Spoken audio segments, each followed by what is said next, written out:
Hello everyone, good morning to all of you.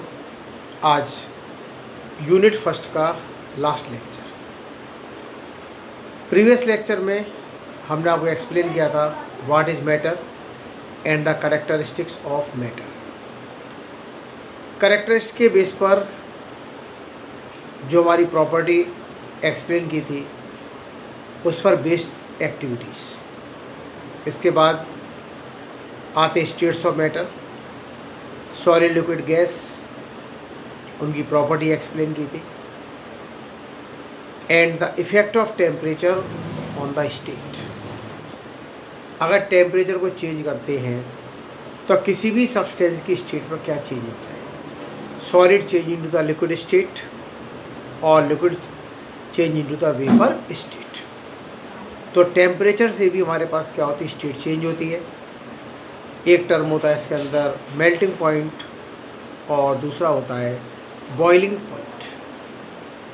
आज का जो हमारा टॉपिक है उसका नाम है सब्लिमेशन। सब्लिमेशन मतलब क्या होता है कि जो भी हमारे पास दिया है substance, solid directly change into the gas state और gas change into the solid state. इसके अंदर कभी लिक्विड स्टेट नहीं आती है। तो जिसके अंदर क्या होती है, without changing into the liquid state, मतलब वो सब्सटेंस हमारा लिक्विड स्टेट में नहीं आएगा। सॉलिड से डायरेक्ट किस में जाएगा, गैस में जाएगा, और गैस से कह सकते हैं और द सॉलिड स्टेट। इस तरह के जो सब्सटेंस होते हैं they are called the sublimate and the process is called sublimation. अब इसमें तो एग्जाम्पल कौन कौन से होते हैं भाई, इसके जो एग्जाम्पल बनते हैं, एक तो होता है कैम्फर, एक होता है अमोनियम क्लोराइड। तो दो सब्सटेंस आप ध्यान रखना। आपने कैम्फर सबने देखा होगा, कपूर होता है, और कपूर का भी लिक्विड स्टेट में होता है। सॉलिड टू गैस, गैस की फॉर्म में हो जाता है। तो इस तरह की जो सब्सटेंस हो जिसके अंदर लिक्विड स्टेट फॉर्म नहीं होती है, they are called sublimate and the process is called sublimation. इसके लिए भी आपको एक एक्टिविटी दी है, तो सबसे पहले इसका फिगर बनाते हैं यहाँ पर एक्टिविटी के लिए।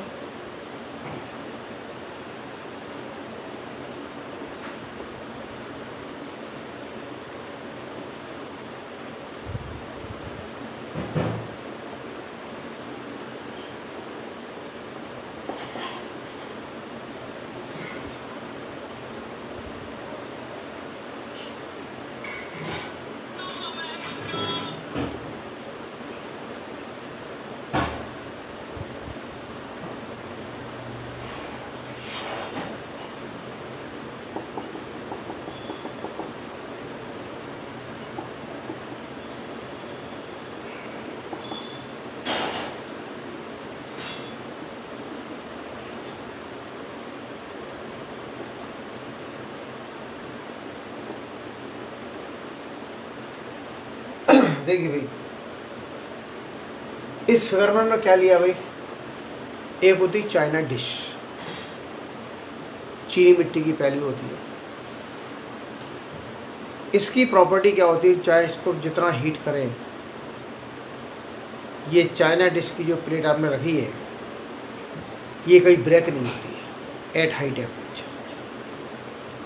ये जो हमारे पास होती है इसको बोलते हैं फनल, ये नाम होता है फनल, और इसको हमने उल्टा कर रख दिया तो उसका नाम हो गया इन्वर्टेड फनल।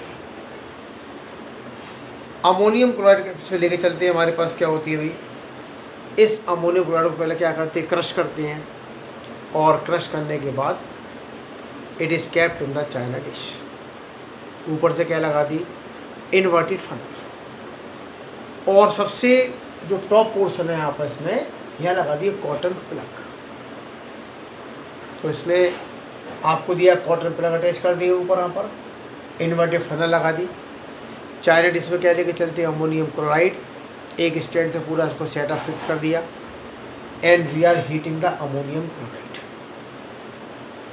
जैसे ही अमोनियम क्लोराइड को हीट करेंगे तो डायरेक्टली क्या बनती है, आप इसकी वेपर्स फॉर्म होगी। और वेपर्स कह सकते हैं हमारे पास क्या होता है, ऊपर जा कर के यहाँ पर हमारे पास फिर क्या हो जाएगा, सॉलिड आपका बन जाएगा अमोनियम क्लोराइड। Ammonium chloride. तो कुल मिलाकर हमने क्या देखा इस एक्टिविटी के अंदर कि अगर आप किसी इस तरह के सब्सटेंस को हीट करते हैं, then they will directly change into the gassy state. इनके अंदर कभी भी लिक्विड स्टेट प्रेजेंट नहीं होती है। तो दो सब्सटेंस ध्यान रखना, एक होता है कैम्फर और दूसरा होता है अमोनियम क्लोराइड। एक इसमें अगला जो हमारा टॉपिक आता है change of pressure. Change of pressure, किसी वेसल में मान के चलिए हमारे पास गैस भरी यहाँ पर ये गैस के पार्टिकल्स हैं और ऊपर क्या लगा दिया यहाँ पर पिस्टन। अभी हमने इसको प्रेस नहीं किया है। जब ऊपर से पिस्टन को प्रेस करेंगे तो इसकी पोजीशन क्या हो जाएगी, यहाँ पर अभी नीचे आएगी पिस्टन, पार्टिकल्स और क्लोज आ जाएगा। पहले गैस पार्टिकल्स कह सकते काफ़ी क्या थे, लॉन्ग डिस्टेंस पर थी, दे आर मूविंग फ्रीली। ऊपर लगा दी रॉड टू प्रेस, इससे प्रेस करते, इसको थोड़ा प्रेस किया, पिस्टन नीचे आई, गैस पार्टिकल साथ काफ़ी क्लोज आएगी। एक कंडीशन ऐसी आती है हमारे पास कि हमने इसको और ज़्यादा प्रेस किया भाई, तो पिस्टन हमारे पास और नीचे आ गई, तो वही गैस हमारे पास क्या होती है, लिक्विड में चेंज हो जाती है। तो ये कह सकते हैं हमारे पास जो होती है gas, the gas will change into the liquid state. तो किसी भी गैस को आप लिक्विफाई कर सकते हैं, लिक्विड स्टेट में चेंज कर सकते हैं। तो चेंज करने के लिए हमारे पास देखो दो कंडीशन होती है, एक तो high pressure and low temperature. अगर किसी गैस को लिक्विफाइड करना है या किसी गैस को लिक्विड स्टेट में चेंज करना है तो आपकी दो कंडीशन है यहाँ पर इसमें, एक होता है high pressure and low temperature.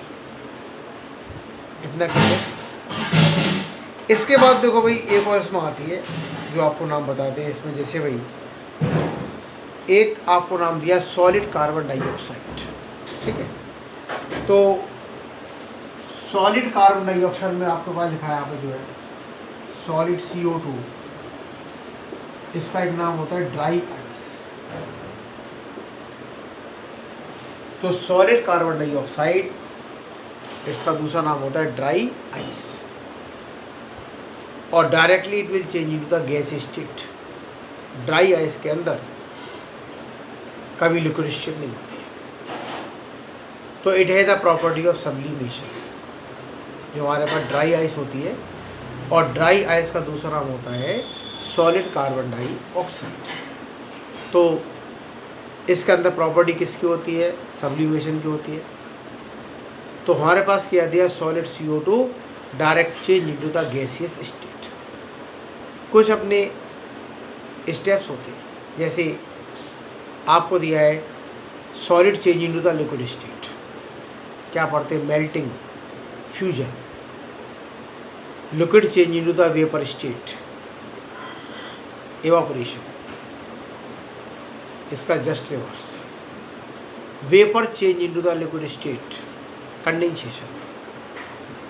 Liquid change into the solid state, solidification.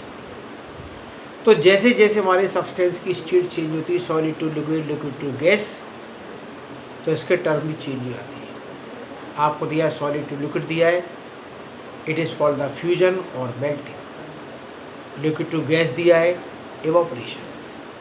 अब रिवर्स करिए, gas to liquid, condensation, liquid to solid, आपका सॉलिडिफिकेशन। अब बचा डायरेक्ट सॉलिड टू गैस और gas to solid, it is called sublimation. तो इसमें हर step का कोई ना कोई टर्म होता है, इस टर्म को आपको विशेषकर ध्यान रखना है। अब देखिए हमारा जो अगला टॉपिक आता है वो आता है एवापोरेशन।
देखिए अगला हमारा जो टॉपिक है इसका होता है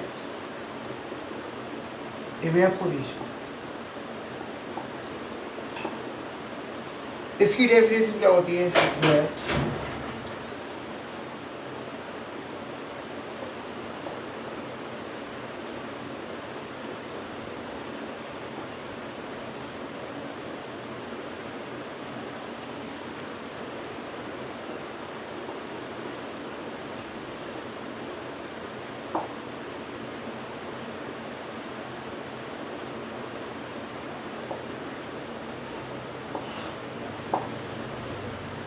किसी भी लिक्विड को वेपर में चेंज करना, उसका नाम evaporation. The temperature should be less than the boiling point. At any temperature आप लिक्विड को वेपर में चेंज कर सकते हैं, तो जिससे हमारे पास जो प्रोसेस होगा उसका नाम होता है evaporation. But the temperature should be less than the boiling point.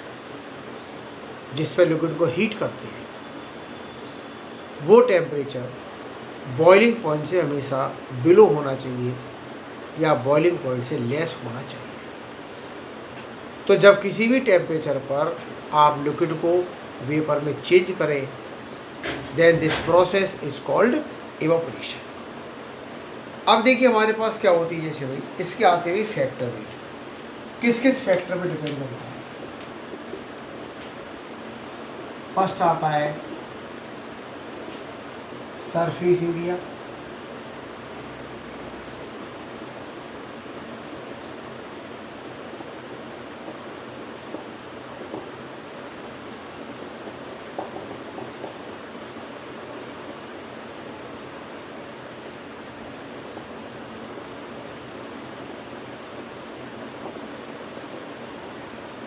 देखिए हमने पहला फैक्टर क्या लिखा, सरफेस एरिया।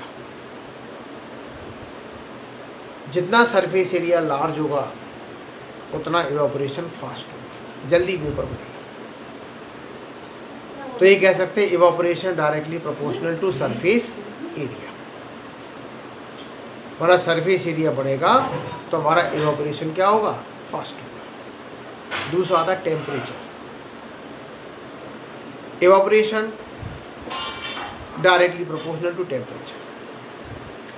अगर आप टेम्परेचर को बढ़ाएंगे तो इवेपोरेशन क्या होगा, यहाँ पर फास्ट होगा।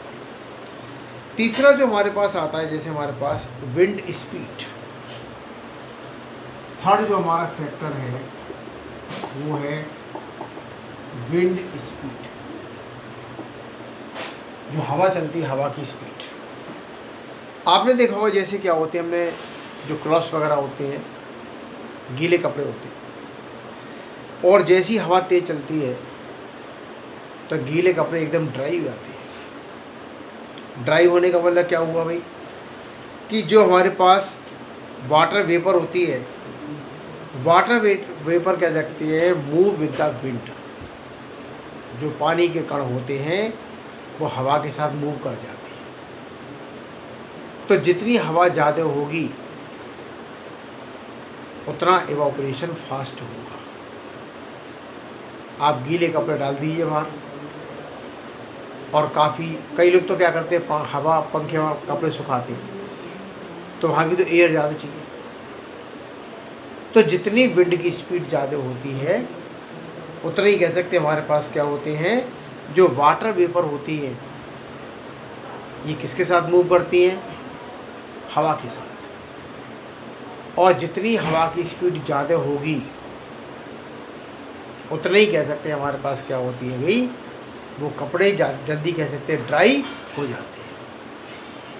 तो कुल मिलाकर कह सकते हैं जितना विंड स्पीड ज़्यादा होगी उतना ही हमारा इवेपोरेशन क्या होगा, फास्ट होगा। और जितनी हवा कम चलेगी उतना इवेपोरेशन क्या होगा, स्लो होगा। एक और फैक्टर बचा इसमें यहाँ पर जो आपको दिया है, वो आपको दिया ह्यूमिडिटी। अगला जो फैक्टर इसमें आता है यहाँ पर ह्यूमिडिटी। ह्यूमिडिटी का मतलब क्या होता है भाई, जो है water present in the air. हवा के अंदर बहुत ज़्यादा नमी होती है, वाटर कह सकते प्रेजेंट होता है। ठीक है, तो हमारे पास कह सकते हैं, हमारे पास क्या है, the amount of water present in air is very high. अगर हवा में नमी ज़्यादा है तो ये कह सकते हैं ह्यूमिडिटी क्या होती, ज़्यादा होती है। और जितनी ह्यूमिडिटी हाई होगी उतना एवापोरेशन स्लो होगा। तो humidity, evaporation both are inversely proportional. ये कह सकते हैं, जब क्या होता है, इसका एग्जाम्पल क्या है कि अक्सर बरसात का मौसम होता है तो हवा में नमी बहुत होती है, हमारे कपड़े जल्दी ड्राई अप नहीं हो पाते क्योंकि मॉइस्चर ज़्यादा है, ह्यूमिडिटी ज़्यादा है यहाँ पर। तो जितनी ह्यूमिडिटी ज़्यादा होगी उतना एवापोरेशन स्लो होगा, और जब एवापोरेशन स्लो होगा तो हमारे जो गीले कपड़े होते हैं वो जल्दी सूख नहीं पाते, ड्राई नहीं हो पाते। तो इस तरीके से हमारे 4 फैक्टर होते हैं ऑन विच एवापोरेशन डिपेंड। पहला फैक्टर क्या था, सरफेस एरिया, दूसरा टेम्परेचर, तीसरा विंड स्पीड, और चौथा होता है ह्यूमिडिटी। अब देखिए इस हमारे पास एक और इसमें आता है एक्टिविटी आपको दी हुई। आपने देखा होगा जैसे हमने लिया ice cold water in a glass. कोई भी हमारे पास क्या होती है, आपको गिलास दिया और उसमें क्या लिया, आइस कोल्ड वाटर लिया। It is kept in the atmosphere, इसको फ्री कर दिया। तो आप ये देखेंगे, जैसे मान के चलिए ये हमारे पास गिलास है,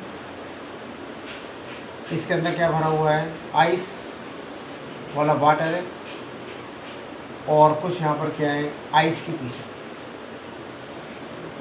तो ये क्या बन जाएगा, ice cold water. Ice melt होती है, वाटर कह सकते हो, और ठंडा होता जाएगा। And this glass is kept in the atmosphere. आप देखेंगे आफ्टर सम टाइम सम ड्रॉपलेट्स, आपको कह सकते हैं भाई जो ड्रॉपलेट्स होती हैं ये गिलास के बाहर आपको दिखाई देगी। मतलब हमने गिलास में ठंडा पानी लिया, बहुत कूल पानी ले लिया, अगर आइस नहीं तो आप ठंडा पानी ले सकते हैं बहुत ज़्यादा, उसको कहाँ रख दिया, एटमॉस्फेयर, और उसको फ्री छोड़, डिस्टर्ब नहीं करना है। थोड़े समय के बाद उस गिलास के बर्तन के बाहर आपको छोटी छोटी ड्रॉपलेट्स दिखाई देंगी। ये ड्रॉपलेट्स कहाँ से आ गई, जो गिलास के अंदर का पानी हो तो बाहर आ गया क्या, लेकिन ऐसा नहीं होता है। हमारा जो एटमॉस्फेयर होता है, इस एटमॉस्फेयर में क्या होती है कि वाटर वेपर प्रेजेंट होती है। तो ये कह सकते हैं water vapour in air. Air में क्या होती है, हमारे पास वाटर वेपर होती है, और यही गिलास की सरफेस पर आकर क्या होती है, कंडेंस हो जाती है। और जब कंडेंस हो गई तो water vapour will change into the liquid state. Condensation का मतलब ही होता है किसी गैस को लिक्विड में चेंज करना। तो हमारे पास क्या है भाई, एटमॉस्फेयर में क्या होती है, वाटर वेपर्स होती हैं, और जैसे ही ये ग्लास के कांटेक्ट में आती हैं तो यहाँ पर कंडेंस हो जाती है, और कंडेंस होने के बाद उस गिलास के बाहर हमको पानी की छोटी छोटी ड्रॉपलेट्स दिखाई देती है। इस एक्टिविटी से हमारा एक चीज़ प्रूफ हो जाती है कि water vapours are present in the atmosphere, या जो हमारी एयर होगी, एटमॉस्फेयर होगा, उसके अंदर वाटर वेपर्स क्या होती हैं, प्रेजेंट होती हैं।